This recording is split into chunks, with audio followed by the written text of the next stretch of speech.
जय माँ विंध्यवासिनी।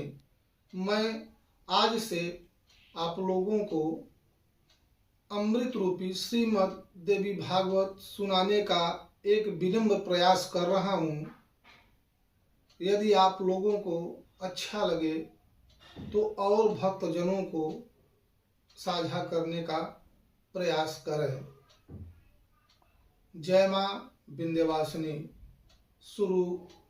श्रीमद् देवी भागवत शुरू करने से पहले माता का कुछ ध्यान और भजन कर लें। जय माँ दुर्गा जय माँ तारा दयामयी कल्याण करो। जय माँ दुर्गा जय माँ तारा दयामयी कल्याण करो। जय माँ दुर्गा जय माँ तारा दयामयी कल्याण करो।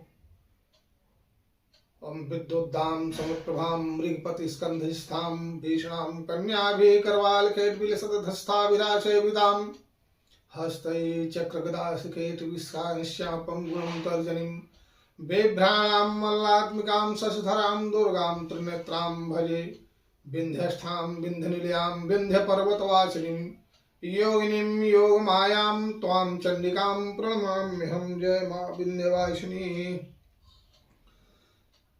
देवी भागवतम नाम पुराणं परमोत्तमं त्रैलोक्यजननी साक्षात् गीयते यत्र शाश्वती। श्रीमद्भागवतम यस्तु पठेद्धा शृणुयादपि श्लोकार्धम श्लोकपादम उवास याति परमां गतिम। पूजितं यद्गृहे नित्यं श्री भागवत पुस्तकं तद्गृहं तीर्थभूतं हि वस्तां पापनाशकम्। श्रीमद्देवी भागवत नामक पुराण सभी पुराणों में अतिश्रेष्ठ है, जिसमें तीनों लोकों की जननी साक्षात सनातनी भगवती की महिमा गाई गई है। जो श्रीमद् देवी भागवत के आधे श्लोक या चौथाई श्लोक को भी प्रतिदिन पढ़ता या सुनता है, वह परम गति को प्राप्त होता है। जिस घर में नित्य श्रीमद् देवी भागवत ग्रंथ का पूजन किया जाता है, वह घर तीर्थ स्वरूप हो जाता है। अष्टादश पुराणानां मध्ये सर्वोत्तमं परमं देवी भागवतम नाम धर्म कामार्थ मोक्षदम। सभी 18 पुराणों में यह श्रीमद् देवी भागवत पुराण सर्वश्रेष्ठ है। धर्म अर्थ काम तथा मोक्ष को प्रदान करने वाला है। जो लोग सदा भक्ति श्रद्धा पूर्वक श्रीमद् भागवत की कथा को सुनते हैं, उन्हें सिद्धि प्राप्त होने में रंच मात्र विलंब नहीं होता। दिनमर्थम तदर्थम वा मुहूर्तम क्षणमेव वा एषमन्तिम नरा भक्त्या न तेषां दुर्गति क्वचित।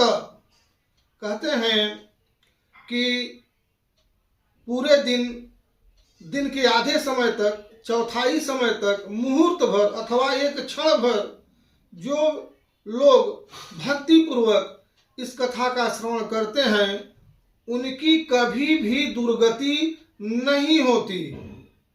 तावत् गर्जन्त तीर्थानि पुराणानि व्रतानि च यावन्न श्रूयते सम्यक देवी भागवतम नरैः। मनुष्यों के लिए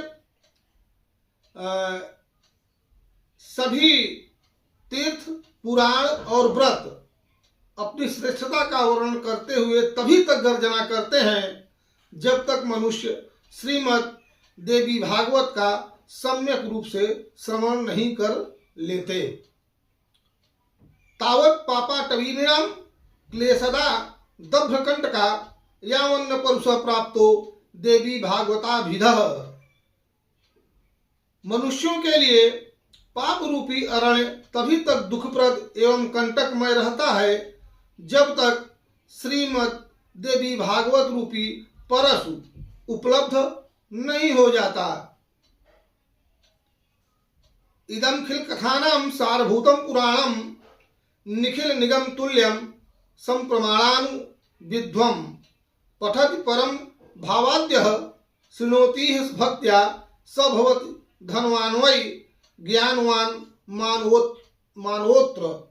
कहते हैं कि इस संसार में जो मनुष्य विशेष श्रद्धा के साथ उच्च विचारों से युक्त होकर संपूर्ण पुराणों के सार स्वरूप समस्त वेदों की तुलना करने वाले तथा नानाविध प्रमाणों से परिपूर्ण इस श्रीमद् देवी भागवत पुराण का पाठ करता है तथा इसका भक्ति पूर्वक श्रवण करता है, वह ऐश्वर्य तथा ज्ञान से संपन्न हो जाता है।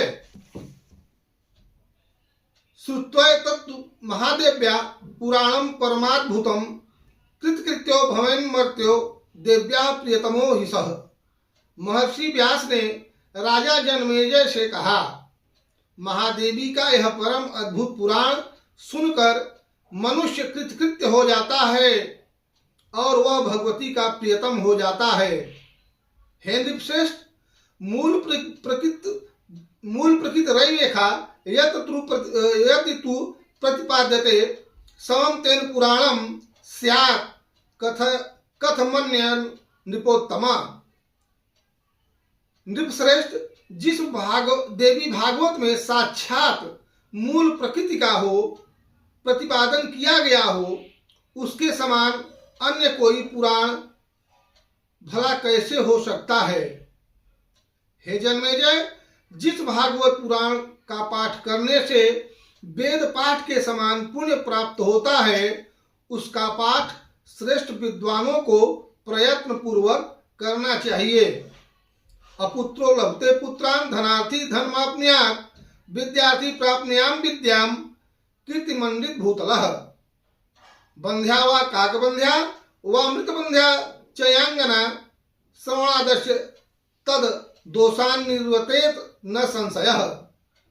कहते हैं कि श्री सूत जी मुनियों से बोले, जो इस श्रेष्ठ श्रीमद् देवी भागवत का नित्य भक्ति पूर्वक श्रवण करता है, उसके लिए कुछ भी कहीं और कभी भी दुर्लभ नहीं है। इसके श्रवण मात्र से पुत्रहीन व्यक्ति को पुत्र, धन चाहने वाले को धन और विद्या के अभिलाषी को विद्या की प्राप्ति हो जाती है। साथ ही संपूर्ण पृथ्वी लोक में वह कीर्तिमान हो जाता है। जो स्त्री बंध्या, काकबंध्या अथवा मृतबंध्या हो, इस पुराण के श्रवण से उस दोष से मुक्त हो जाती है। इसमें किसी प्रकार का कोई संदेह नहीं है। यद्गेह पुस्तकम चैतत् पूजितम यत्तिष्ठति तद्गेहम न त्यज नित्यम रमा चैव सरस्वती नेक्षन्ते तत्र बेताल डाकिनी राक्षसादयः ज्वलितम तु नरम स्पृष्ट्वा पठे देतत् समाहितः। कहते हैं कि यह पुराण जिस घर में विधि पूर्वक पूजित होकर स्थित रहता है, उस घर को लक्ष्मी तथा सरस्वती कभी नहीं छोड़ती और बेताल, डाकिनी तथा राक्षस आदि वहां झांकते तक नहीं।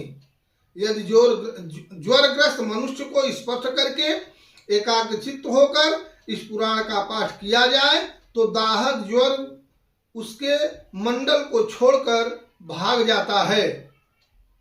नवरात्रे पठे नित्यम शारदीयेति भक्तितः तस्याम्बिका तु संतुष्टा ददातिच्छाधिकं फलम वैष्णवैश्चैव शैवैश्च रमोमा प्रियते सदा सौरैश्च गणपत्यश्च स्वेश्च शक्तेश्च तुष्टये।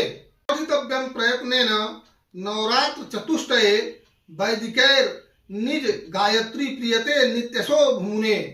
वेदसारमिदं पुण्यं पुराणं द्विशतमाह वेद पाठ समम पाठे श्रवणे च तथैव ही। शारदीय नवरात्र में परम भक्ति से इस पुराण का नित्य पाठ करना चाहिए। या माता का परम भक्ति और श्रद्धा से माता का दुर्गा पाठ करना चाहिए। इससे जगदम्बा उस व्यक्ति पर प्रसन्न होकर उसकी अभिलाषा से भी अधिक फल प्रदान करती हैं।